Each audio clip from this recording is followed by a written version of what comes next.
اسی مباحلے کے سال میں ان کا سالہ جوبلی کا سال آ گیا، ساری دنیا میں ترقی ہوئی، بے شمار خدمات کی توفیق ملی، عظیم الشان خدا تعالیٰ نے ان پر رحمتیں نازل فرمائیں، اور جس چیز کے ہم منتظر تھے وہ ہمیں نہ دکھایا۔ تو اگر خدا ہی غیرت نہیں رکھتا ان کے نزدیک، نعوذ باللہ من ذالک، اگر خدا ہی سچائی کے لیے غیرت نہیں رکھتا تو پھر ہم ہی غیرت دکھائیں، پھر تو کیوں نہ ہم اپنے ہاتھ میں لیں اس نظام کو، ان کو تکلیفیں پہنچائیں۔ یہی وہ جذبہ تھا جس کے نتیجے میں ننکانہ صاحب والا دردناک واقعہ ہوا، اور اسی آگ میں جلتے ہوئے انہوں نے ایک اور منصوبہ بنایا تھا کہ 25 جون کو دوبارہ پاکستان میں، سارے پاکستان میں، صرف ایک دو قصبوں میں نہیں، احمدیوں کے گھر جلانے، اموال لوٹنے اور ان کے خلاف عام فساد برپا کرنے کی کوشش کی جائے گی۔ اللہ تعالیٰ نے جماعت احمدیہ کے لیے ایسے انتظام رکھے ہیں کہ ہر قسم کے ان کے منصوبوں کی اطلاع ملتی رہتی ہے۔ اب ان کا ایک یہ منصوبہ ہے کہ 9 تاریخ یا 10 تاریخ کو، 9 کو جمعہ ہے، ہو سکتا ہے 9 کو شروع کریں، اور 10 چونکہ وہ دن یاد کراتا ہے، مباحلے کا دن، یعنی 10 تاریخ چونکہ وہ دن یاد کراتی ہے، اس لیے بعضوں کا خیال ہے کہ 10 کو یہ چنیں گے۔ ایک دفعہ پھر یہ اپنی یہ رذیل کوشش کریں گے کہ جماعت احمدیہ کو نقصان پہنچائیں، فسادات کریں، اور اس طرح گویا کہ خدائی کو اپنے ہاتھ میں لینے کی کوشش کرتے ہوئے دنیا کو یہ دکھائیں کہ دیکھو مباحلہ جماعت کو کتنا مہنگا پڑا ہے اور کتنا نقصان دہ ثابت ہوا۔ جہاں تک ان کی اس خواہش کا تعلق ہے، یہ خواہش تو لازماً جھوٹی نکلے گی۔ اللہ تعالیٰ نے جماعت احمدیہ کو جو ترقی دینے کے فیصلے کیے ہیں، جو اللہ تعالیٰ کی تقدیر نے جماعت پر فضل نازل فرمانے کے فیصلے کیے ہیں، ان کی راہ میں تو کوئی کھڑا نہیں ہو سکتا، کوئی دنیا کی طاقت روک نہیں بن سکتی۔ یہ آسمان کی بارشیں ہیں جو چھتریوں سے رکا نہیں کرتی، چھتوں سے بھی نہیں رکا کرتی۔ ساری کائنات پہ جب ساری زمین پر خدا کی بارشیں نازل ہو رہی ہوں، کون ہے جو عمارتیں کھڑی کر کر کے یا چھتریاں تان کر یا سائبان لگا کر اس بارش کی رحمت کو روک سکے؟ اور خدا کے غضب کی بجلیاں بھی جب کڑکیں تو ان کو بھی دنیا کی کوئی طاقت روکا نہیں کرتی، نہ روک سکتی۔ ہاں، انسان کے غضب کی بجلیوں کی راہ میں خدا کی تقدیریں ضرور حائل ہو جایا کرتی اور اپنے پاک بندوں کو ان سے بچا لیا کرتی ہیں۔ اس لیے ہمارا توکل خالصتاً اللہ پر ہے۔ اس عرصے میں دعائیں کریں کہ خدا تعالیٰ نے جہاں ہم پر بے انتہا احسانات فرمائے ہیں اور سارے عالم میں رحمتوں کی بارشیں نازل فرما رہا ہے، وہاں ہمارے پاکستانی بھائیوں کو بھی ان دشمنوں کے شر اور شرارت اور ان کے غضب کی بجلیوں سے بچائے، اور یہ دعا کریں کہ ان کو خدا اتنی عقل دے کہ یہ خدا کے غضب کی بجلیوں سے بچ سکیں، ورنہ جتنا یہ غصہ دکھائیں گے اتنا ہی خدا اور زیادہ ان پر غضبناک ہوگا اور زیادہ ان کو اپنی قہری تجلیوں کا نشانہ بنائے گا۔ یہ ایک ایسی حقیقت ہے جس کو کوئی دنیا میں تبدیل نہیں کر سکتا۔ بس جب احمدی پہ ظلم ہوتا ہے، مجھے ان کی تکلیف ہوتی ہے، ان کے تصور سے تکلیف ہوتی ہے کہ انہوں نے خدا کے غضب کو چیلنج کرتے ہوئے اپنے اوپر نازل کرنے کے لیے اپنے لیے بلایا ہے خود، اور جب خود خدا کے غضب کو کوئی قوم بلاوے دینے لگے تو پھر بسا اوقات وہ غضب نازل ہوتا ہے۔ خدا غضب میں دھیما ضرور ہے، لیکن اس قسم کے باغیانہ رویے کو کبھی قبول نہیں کیا کرتا، اور ایسے باغیانہ رویے کی خطرناک سزائیں دیتا ہے جو قوموں کو عبرت کا نشان بنا دیا کرتی۔ اس لیے مجھے تو اس بات کا ڈر ہے۔ بہرحال آپ دعائیں کریں، اور جہاں تک پاکستان کے احمدیوں کا تعلق ہے، میں ان کو متوجہ کرتا ہوں کہ جس حد تک ان کو توفیق ہے وہ اپنے دفاع اور اپنی حفاظت کے انتظامات کریں، اور قانون کے دائرے کے اندر رہتے ہوئے وہ ان کے فتنے سے بچنے کے لیے پوری طرح مستعد ہو جائیں۔ اللہ تعالیٰ ان کی حفاظت فرمائے اور ان کو اپنی امان میں رکھے، کیونکہ انسانی دفاع کی کوششیں، خصوصاً کمزور لوگوں کی دفاعی کوششیں، جب تک خدا کا فضل شامل حال نہ ہو کوئی حیثیت نہیں رکھتی۔ بس وہ دعائیں بھی کر رہے ہیں اور ظاہری کوششیں بھی اختیار کریں گے۔ آپ خصوصیت کے ساتھ دعاؤں کے ذریعے اپنے ان بھائیوں کی مدد کریں. اللہ تعالیٰ اپنے فضل کے ساتھ ان حالات کو تبدیل کر دے اور دن بدن روشنی بڑھنی شروع ہو اور اندھیرے پیچھے ہٹنے شروع ہو جائیں.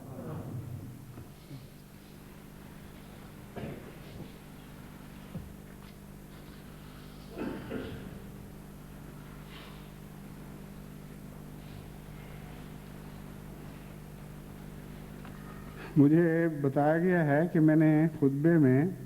25 مئی کہنا تھا، 25 جون کہہ دیا غلطی سے. منصوبہ 25 مئی کا تھا اور اب وہ ملتوی کر کے انہوں نے 9 یا 10 جون پر ڈال دیا ہے. بہرحال خدا تعالیٰ اصل ہمارا مولا نگران خدا ہے. یہ بات میں آپ کو اچھی طرح سمجھا دیتا ہوں کہ اللہ تعالیٰ قرآن کریم میں بار بار یہ مضمون فرماتا ہے کہ وہ لوگ مکر کرتے ہیں، وہ لوگ تدبیر کرتے ہیں، لیکن اللہ بہترین تدبیر کرنے والا ہے، اللہ بہترین مکر کرنے والا ہے. اس لیے آپ یہ خیال نہ کریں کہ خدا آپ کو چھوڑ دے گا. ہمارے تصور بھی ان باتوں تک نہیں پہنچ سکتے جو خدا کی تدبیر، خدا کی تقدیر ہمارے لیے کر رہی ہے. حیرت انگیز انتظام کر رہی ہوتی ہے. اچانک یہ کچھ اور سوچ کر اٹھتے ہیں اور کوئی اور آفت پڑ جاتی ہے جو ان کی توجہ کو کھینچ لیتی ہے. کہیں احمدیت کے خلاف فساد کرتے کرتے آپس میں فسادات میں مبتلا ہو جاتے ہیں. تو اللہ تعالیٰ کے منصوبے چل رہے ہیں اور اس کا مکر یعنی خدا کا مکر جیسا کہ قرآن کریم میں لکھا ہے وہ خیر الماکرین ہے، وہ لازماً غالب آنے والا مکر ہے. اس لیے اصل انحصار دعاؤں پر ہے. اگر ہم دعائیں کریں گے تو آپ یاد رکھیں کہ خدا تعالیٰ ان کی تدبیریں ان پر الٹ دے گا اور ان کی تدبیریں خدا کی تقدیر پر غالب نہیں آ سکتی. ایک اور دعا کی تحریک میں بھول گیا تھا، وہ بھی خطبہ ثانیہ سے پہلے کر دیتا ہوں. وہ سیرا لیون کے لیے خصوصیت سے دعا کی تحریک ہے. وہاں کے صدر محترم جو بہت نیک دل انسان ہیں، خدا کا خوف رکھنے والے اور خدا پر ایمان رکھنے والے ہیں، انہوں نے عام سیاسی دستور سے ہٹ کر اپنے ملک کی اقتصادی بدحالی سے تنگ آ کر اب یہ تحریک کی ہے کہ دوست ائمہ مساجد اور دیگر مذہبی لوگ سیرا لیون کے لیے دعا مانگیں اور دعاؤں کے ذریعے ہماری مدد کریں، کیونکہ ہم جو کوششیں کر سکتے تھے کر رہے ہیں، کر چکے ہیں، لیکن کوئی نتیجہ نہیں نکل رہا اور دن بدن ہم زیادہ سے زیادہ مفلوق الحال ہوتے چلے جا رہے ہیں اور اقتصادی حالت ہمارے دائرہ اختیار سے نکل چکی ہے، ہم سنبھال نہیں سکتے اس کو. چونکہ جماعت احمدیہ کے امام کو بھی ان کی طرف سے خصوصی پیغام پہنچا اور وہاں کے جو ہمارے امام ہیں اور وزیر مذہبی امور نے ان کو پریزیڈنٹ کی یہ خواہش پہنچائی کہ تمام احمدی مساجد میں دعا کا اعلان کرایا جائے. اس سے مجھے خیال آیا کہ تمام دنیا کی جماعتوں کو ان کے لیے دعا کی تحریک کروں. اللہ تعالیٰ اپنے فضل کے ساتھ ان کے حالات درست کرے اور جو بھی مخفی محرکات ہیں جو دن بدن ان کی اقتصادی حالت کو گراتے چلے جا رہے ہیں، ان پر خدا کا اختیار ہے، بندے کا اختیار نہیں. اللہ تعالیٰ اپنے فضل سے وہ حالات بدل دے اور ان کو سکون اور امن کے دن نصیب ہوں. بہت دردناک حالت ہے، یہاں تک کہ بعض غریب استاد جن کو پہلے ہی بہت معمولی گزارے ملتے تھے ان کو 6 مہینے تک کی حکومت تنخواہیں بھی نہیں دے سکی. ایک ایسے ہی استاد نے تمام دنیا میں چٹھیاں لکھنی شروع کر دیں کہ ہم مر گئے بھوکے، کچھ کرو ہمارے لیے. اور بے بسی کا عالم ہے، بالکل بے اختیاری ہے. تو اس لیے خصوصیت سے آپ دعا کریں، اللہ تعالیٰ اپنے فضل سے اس دعا کے نتیجے میں وہاں حالات کو تبدیل فرما دے، ایک نہایت عمدہ پاکیزہ انقلاب برپا ہو جائے. اس سے پہلے ہم ایک تجربہ کر چکے ہیں اور اس کے نتیجے میں خدا کے فضل سے غیر معمولی کامیابی بھی ہمیں نصیب ہو چکی ہے. غانا کے متعلق آپ کو یاد ہوگا کہ ایک وقت تھا جہاں جب قحط عام ہوتا چلا جا رہا تھا، خشک سالی تھی، بارشوں کے کوئی آثار نہیں تھے، دن بدن لوگ بھوک کا شکار ہو رہے تھے، اور خیال تھا کہ جس طرح سوڈان کے بعض حصوں میں یا ابیسینیا وغیرہ میں نہایت خوفناک قحط پھیلے ہیں، وہاں بھی قحط پھیل جائے گا۔ قحط تو پھیلا ہوا تھا، یعنی اور بڑھ جائے گا۔ اس وقت وہاں کے امیر نے مجھے خاص طور پر دعا کی تحریک کی، اور میں نے خطبے میں ربوہ میں غانا کے لیے خصوصیت سے دعا کی تحریک کی۔ اور عجیب بات ہے کہ اس کے قریباً ہفتہ یا 10 دن کے بعد مجھے خط ملا امیر صاحب کا کہ جہاں تک موسموں کے پنڈتوں کا تعلق ہے، انہوں نے کہا تھا کہ کوئی بارش کے آثار نہیں ہیں، بلکہ سارا سال خشک سالی کا سال گزرے گا۔ لیکن جس وقت آپ وہاں خطبہ دے رہے تھے اس وقت اچانک بادل اٹھے ہیں، اور اس زور سے بارش ہوئی ہے کہ جل تھل بھر گیا اس بارش سے، اور اس دن کے بعد سے غانا کے حالات تبدیل ہونے شروع ہو گئے۔ تو ہمارا خدا قادر مطلق خدا ہے، اسی طرح وہ اپنے وجود کا ثبوت عطا فرماتا ہے۔ بس آپ اگر سنجیدگی سے دعائیں کریں گے تو آپ دیکھیں گے کہ انشاءاللہ تعالیٰ سیرا لیون کے حالات بھی تبدیل ہونے شروع ہو جائیں گے۔ الحمدللہ نحمدہ ونستعینہ ونستغفرہ ونؤمن بہ ونتوکل علیہ ونعوذ باللہ من شرور انفسنا ومن سیئات اعمالنا من یہدہ اللہ فلا مضل لہ ومن یضللہ فلا ہادی لہ ونشهد ان لا اله الا الله وحده لا شريك له ونشهد ان محمدا عبده ورسوله عباد الله رحمكم الله ان الله يأمر بالعدل والإحسان وإيتاء ذي القربى وينهى عن الفحشاء والمنكر والبغي يعظكم لعلكم تذكرون اذكروا الله يذكركم وادعوه يستجب لكم ولذكر الله أكبر